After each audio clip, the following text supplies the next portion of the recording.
Chapter number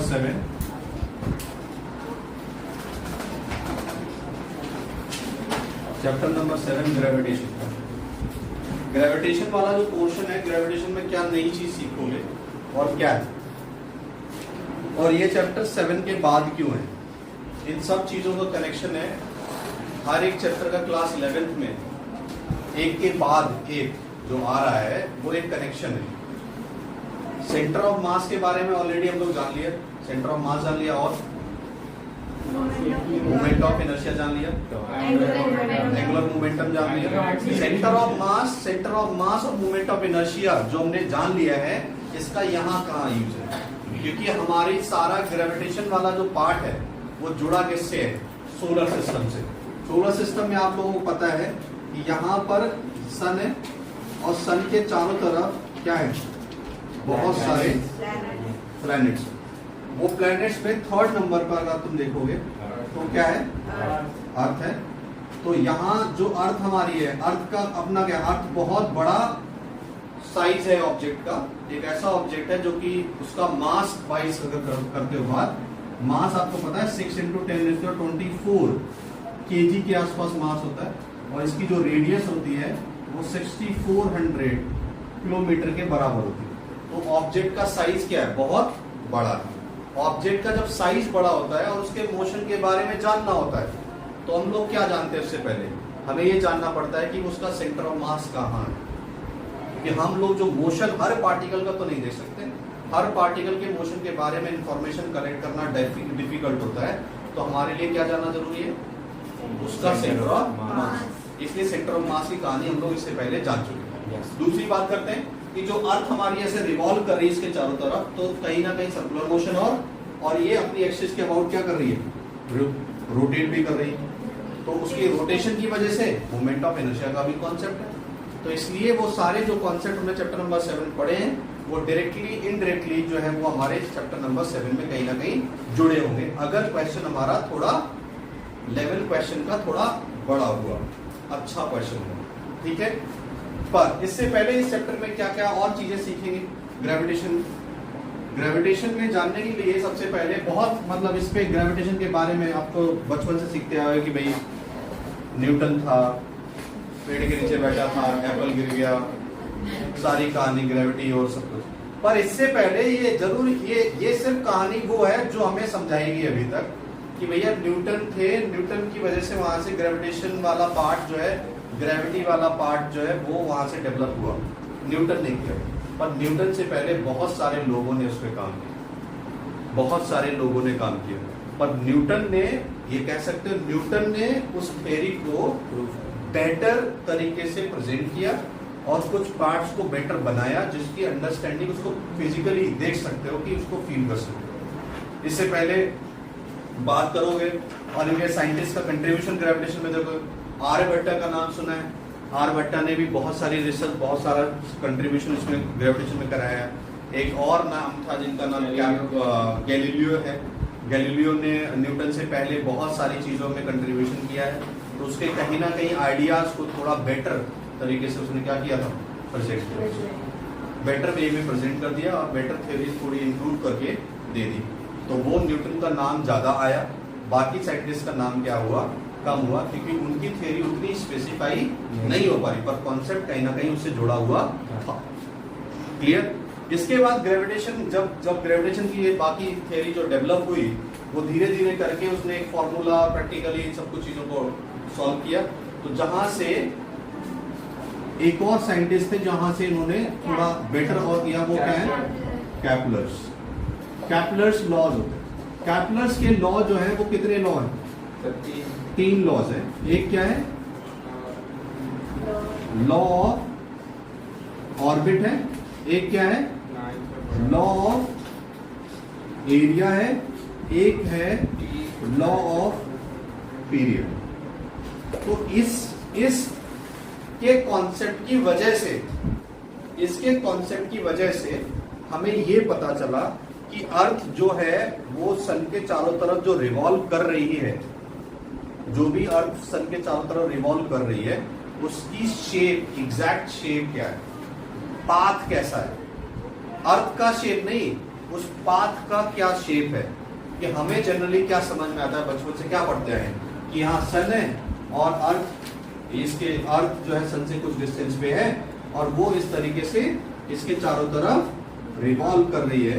तो ये जो पाथ है वो जनरली हमारे लिए क्या क्या समझ में आता है, सर्कुलर है। पर सर्कुलर नहीं है, केपलर ने बोला वो जो पाथ है वो सर्कुलर नहीं है, वो कैसा है, इलिप्स है, इलिप्टिकल।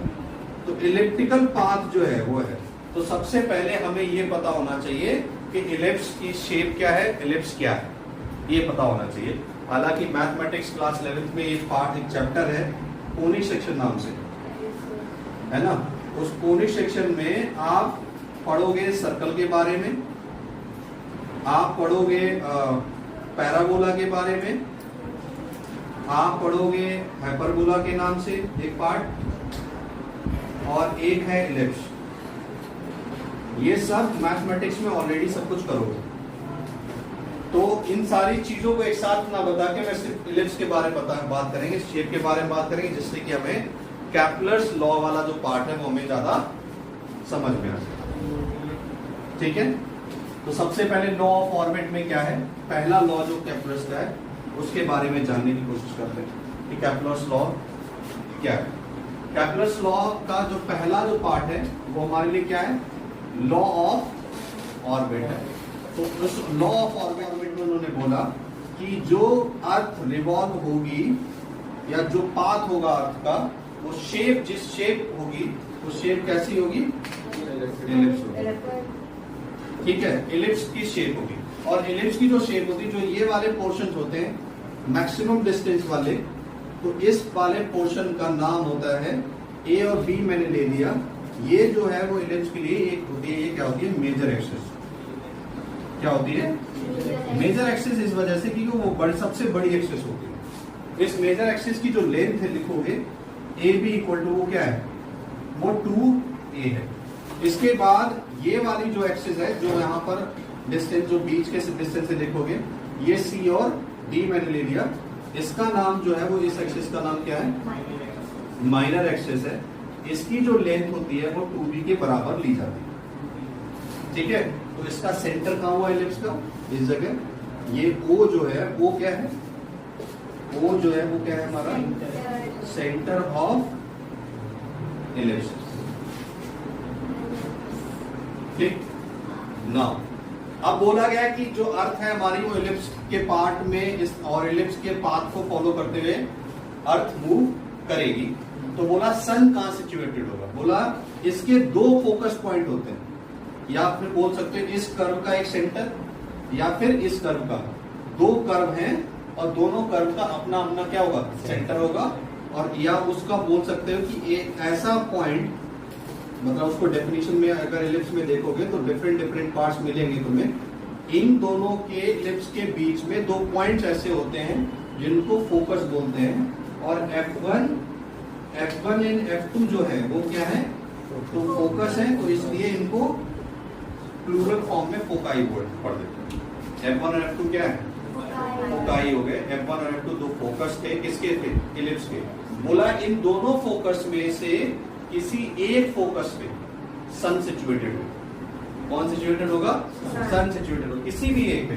तो मतलब जो लॉ ऑफ ऑर्बिट क्या बताता है कि हमारी अर्थ जो है इलिप्स के पाथ में मूव कर रही होगी और एक किसी फोकस पर सन सिचुएटेड होगा। तो यहां पर इस पे हो गया, क्या हो गया, यहां सन हो गया, और यहां पर क्या हो गया, यहां पर है वो क्या है, अर्थ। बात आ रही समझ में। तो अर्थ जब दूर थी हमारे सन से, जब बहुत दूर थी, ये इसी पोर्शन पे होगी सबसे ज्यादा दूर, तो इस टाइम पर अर्थ का जो ये वाला फेस है, इस पे तो सनलाइट पड़ रही होगी। सनलाइट जब पड़ रही है तो इस वाले पोर्शन में तो गर्मी होगी, लेकिन इसके पीछे वाले पे बिल्कुल लाइट नहीं पड़ रही, तो वहां पर विंटर वाली सिचुएशन। बात आ रही समझ। फिर इसके बाद जैसे जैसे वो इधर की तरफ आएगा, इधर की तरफ आएगा, जब वो यहाँ पर इस रीजन में पहुंचता है या इस जगह पहुंचता है, तो सबसे ज्यादा इस वाले फेस पे जो जो कंट्रीज हैं वो कंट्री पे डायरेक्ट क्या पड़ेगी, सनलाइट पड़ेगी, उन पे क्या होगा, बहुत ज्यादा गर्मी होगी, ठीक है, हीट बहुत ज्यादा होगी। तो इसके पीछे वाले पोर्शन में वहां पर वैसे भी और अब ये फिक्स तो रहता नहीं है, क्योंकि इसकी रोटेशन जो है वो क्या है, ऐसी भी, मतलब ये जो अगर इसका रोटेशन तुम देखोगे, अर्थ ऐसे तो रोटेट कर ही रही है, उसके साथ साथ अपनी एक्सिस के अबाउट ऐसे भी रोटेशन कर रही है। तो इसलिए जब ये रोटेशन ऐसे कर रही है, तो अर्थ जब रोटेशन कर रही है, तो जब भी सनलाइट के पास ऐसे पहुंचेगी, तो जो पोर्शन इधर था अंदर, ये जरूरी नहीं वही पोर्शन इधर भी अंदर हो। तो पीछे वाला भी जो पोर्शन यहाँ पे विंटर दिखा रहा था, यहाँ पे सर्दी थी, वहां हो सकता गर्मी हो जाए, ये जरूरी नहीं, क्योंकि रोटेशन उसके हो रहे हैं, दो रोटेशन। तो जो लॉ ऑफ ऑर्बिट है, वो लॉ ऑफ ऑर्बिट क्या कहता है कि sun situated one of the foci of ellipse, ठीक है, इलिप्स के किसी एक फोकस पे सन सिचुएटेड होगा, बाकी जो अर्थ जिस पाथ को फॉलो करेगी वो पाथ कैसा होगा, इलिप्स होगा। ये क्या हो गया, लॉ ऑफ ऑर्बिट, पहला लॉ, ठीक है। सेकेंड लॉ क्या है, law of area. Law of area भी समझा देते हैं, इसको नोट कर लो पहले।